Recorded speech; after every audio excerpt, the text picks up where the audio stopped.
오늘 잠언 26장에 보시면 미련한 자 또 게으른 자에 대해서 참 많이 언급하고 강조하고 있습니다. 이 미련한 자와 게으른 자, 이들의 공통점을 오늘 한 절에서 요약하고 있는데 그것은 11절이라고 할 수 있겠습니다. 우리 11절을 한번 같이 읽어보시겠습니다. 시작.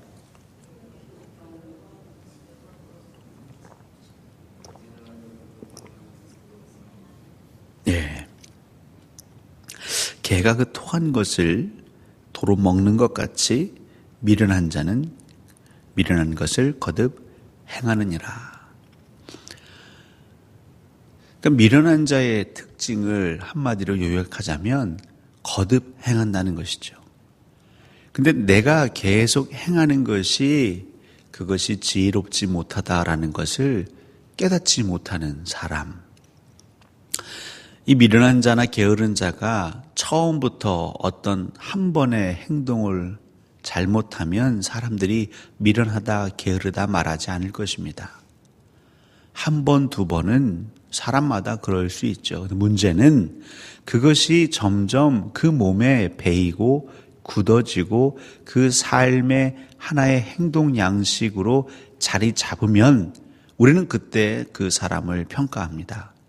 아, 참 부지런하다, 지혜롭다, 혹은 게으르다, 미련하다라고 평가하죠. 제가 가끔 운동하다가 이제 러닝머신 앞에 이제 TV가 있으니까 그것으로 여러 가지 프로를 돌려서 보는데요. 최근에 제가 인상 깊게 본 프로그램은 그 백종원 씨의 푸드트럭이라는 프로가 있더라고요. 요즘 푸드트럭이라고 해서 음식을 그런 용달차 비슷한 것에서 이렇게 가공해서 파는 게 유행인가 봅니다. 거기 참가자들을 이제 이 백종원 씨가 지도해 주는 것이죠.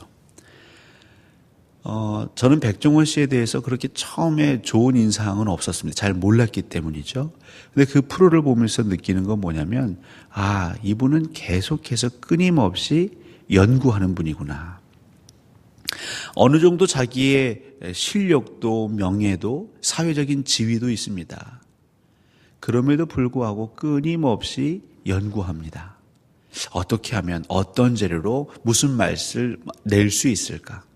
근데 반면에 그 프로에 나온 참가자들, 지원자들을 보면 그들의 실력이 형편없음에도 그 푸드트럭에서 장사를 해서 매출이 신통치 않음에도 뭐가 문제일까? 어떻게 하면 나아질까?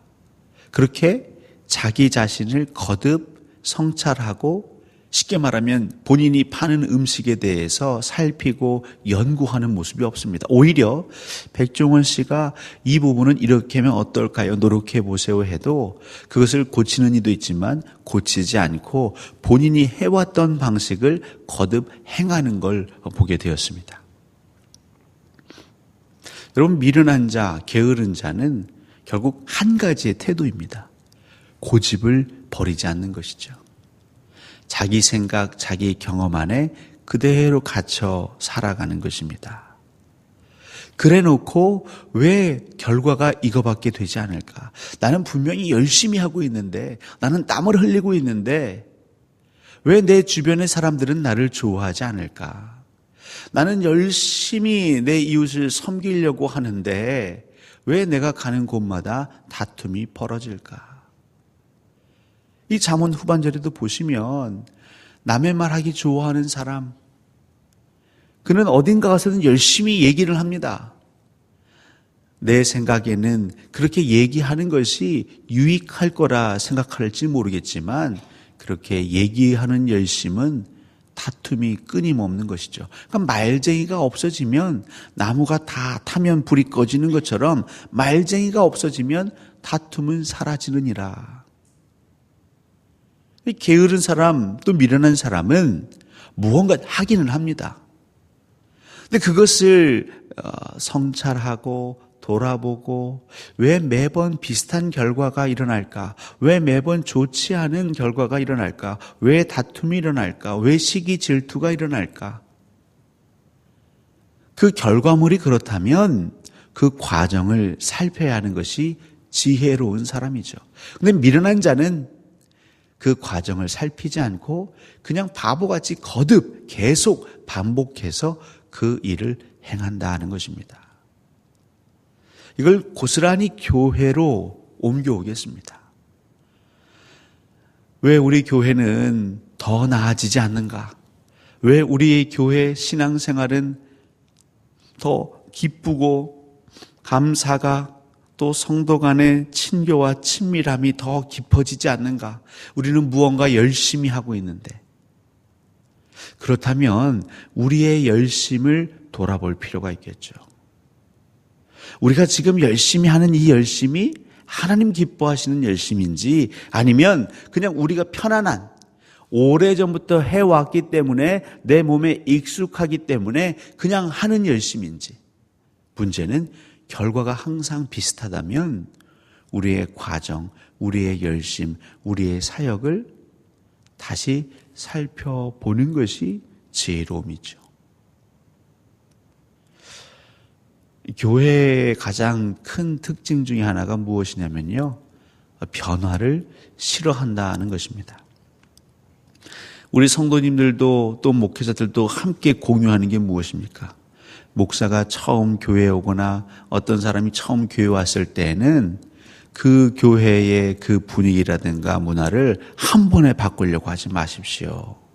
그건 지혜로운 것입니다. 어느 모임에 가든 우선은 그 모임이나 그 공동체를 파악하고 그 이후에 얘기해 보는 것이 순리이겠죠. 제가 이것은 실화인지 아니면 그냥 일화인지는 제가 잘 모르겠지만 간간히 목회 선배님들 말씀하실 때에 웃으면서 이런 얘기 하십니다.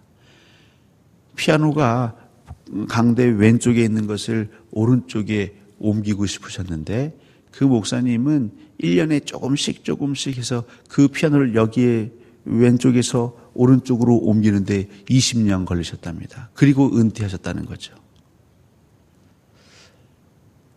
여기엔 두 가지가 있습니다. 하나는 천천히 차근차근 그 공동체를 배려하며 어떤 리더가 자기 마음에 자기 열심에 자기 뜻으로 막 모든 것을 좌지우지하지 말아라 라는 교훈이 하나 있고요. 두 번째 교훈은 슬픈 것이죠. 여러분, 교회에 제가 왜 모이는 걸까요? 우리는 왜 교회에 모여서 예배하고 섬기고 사역할까요? 왜 봉사할까요? 그것은 오로지 하나님의 영광, 하나님 우리에게 주시는 그 뜻, 그 음성을 품고 살아가는 것이죠. 그게 가장 중요한 우리 신앙생활의 기둥일 것입니다. 근데 여러분, 피아노가 뭐라고? 이 왼편에 있는 걸 오른쪽으로 옮기는데 20년이 걸려야겠습니까?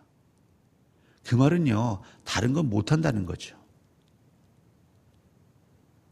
그러니까 대부분의 목사님들이 은퇴할 쯤 되면 이제 목회가 뭔지 알겠는데 이제 은퇴하셔야 된다는 거예요.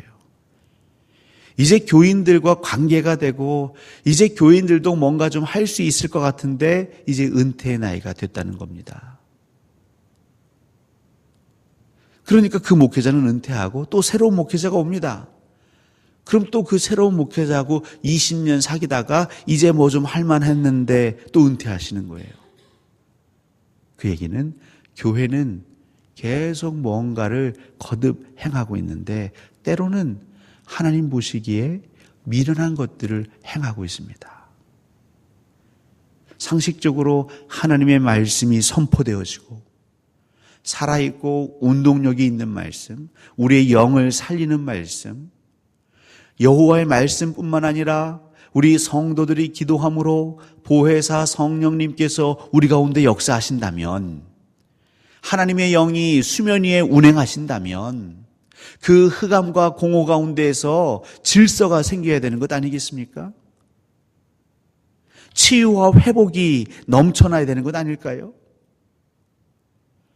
그런데 어느 교회를 가나 몇몇 특별한 교회를 제외하고는 모든 교회가 공히 고민하고 힘들어하는 문제들이 비슷하다는 거죠.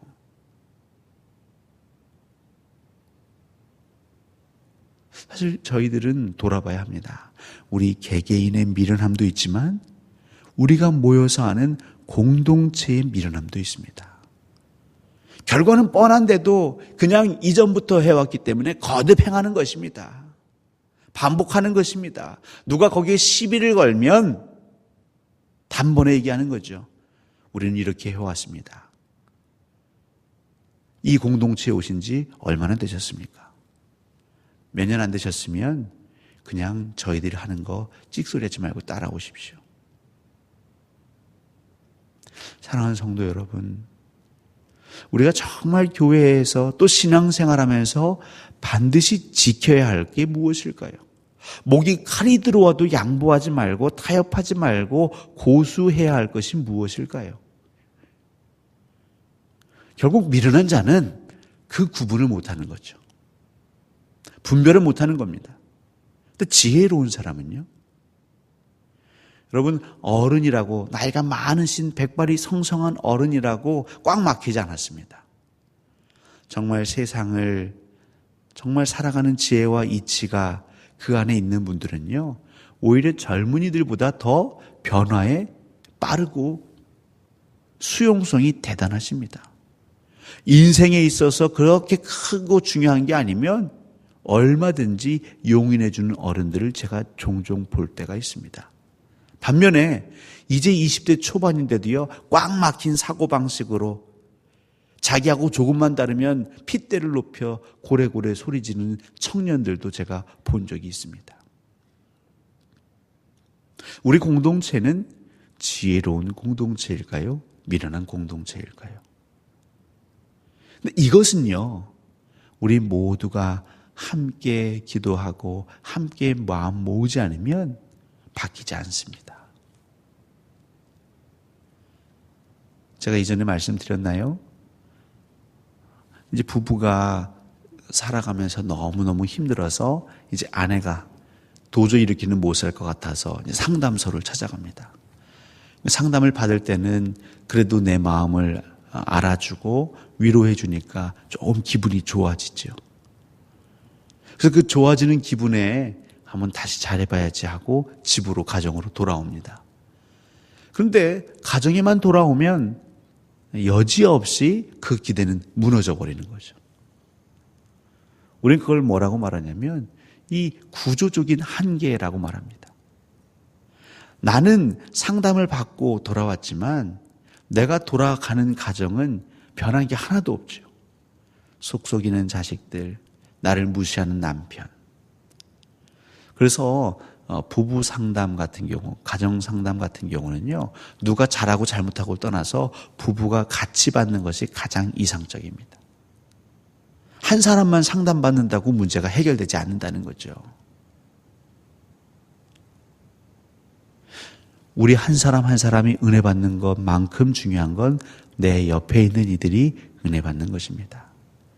그렇기 때문에 우리가 힘들면 힘들수록 내 옆에 있는 사람이 은혜 받도록 기도하는 것이죠.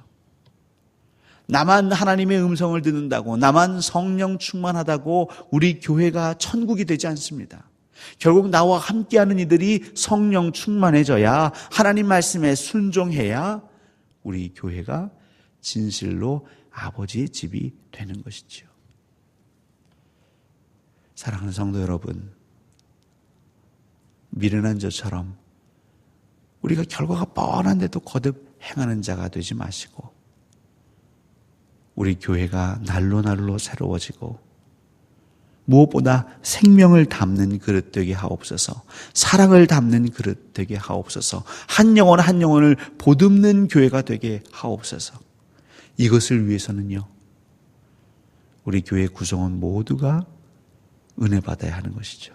여러분, 그들을 위해서 기도해 주십시오. 사람들은 미련한 자, 게으른 자가 있으면요, 판단하고 정죄하기에 바쁩니다. 나는 이렇게 열심히 기도하고 열심히 섬기는데 왜 저 사람은 저렇게 여전히 아직도 어리석음 가운데 있느냐라며 손가락질하고 판단하기에 바쁩니다. 여러분, 그렇게 하는 순간 내 안에 있던 성령님도 떠나가시는 거죠. 성령님께서는 매우 민감하십니다. 예민하십니다. 인격적이십니다. 우리가 죄 가운데 추악하고 더러운 마음을 품는 순간 여러분, 한 마음에 두 마음이, 두 영이 같이 있을 수 없지요. 우리 성도들이 악한 마음을 품는 순간 주의 성령께서는 잠시 그 자리를 피하십니다. 우리 교회가 서로 시기하고 질투하고 미워하고 정죄하는 그 순간 하나님의 영은 이곳을 떠나십니다. 우리 모두가 내 옆에 있는 이들을 위해 기도하며 하나님, 저희들이 거듭 미련한 것을 반복하지 않게 하옵소서. 우리 광주동산교회가 9년 동안 하나님 앞에 정말 잘하고 착하고 순종한 것이 있다면 그것은 옹고지신이라고 하죠. 그것은 저희가 잘 이어가게 하시되 우리가 9년 동안 교회를 섬기면서 이 안에서 계속 미련하게 행한 것들, 안타깝게 행한 것들, 그런 것들은 힘들어도 아파도 고쳐가게 하시고 이것은 나 혼자 고칠 수 없습니다. 함께 고쳐가야 하는 것이오니 우리 공동체 모두가 은혜 충만, 성령 충만케 하옵소서. 오늘도 우리 교회 성도들, 특별히 여러분들을 힘들게 하셨던, 또 여러분들을 아프게 하셨던, 또 여러분들 보시기에 안타까운 이들이 있다면 그분들을 떠올리시고 그분들의 이름을 불러가며 기도하시면 하나님께서는 그 기도 기쁘게 받으시고 그 기도가 쌓이고 쌓여 우리 광주동산교회 지혜롭고 부지런하고 하나님을 향한 열심으로 충만한 교회 될 줄 믿습니다. 함께 기도하시겠습니다. 우리 눈을 감으시고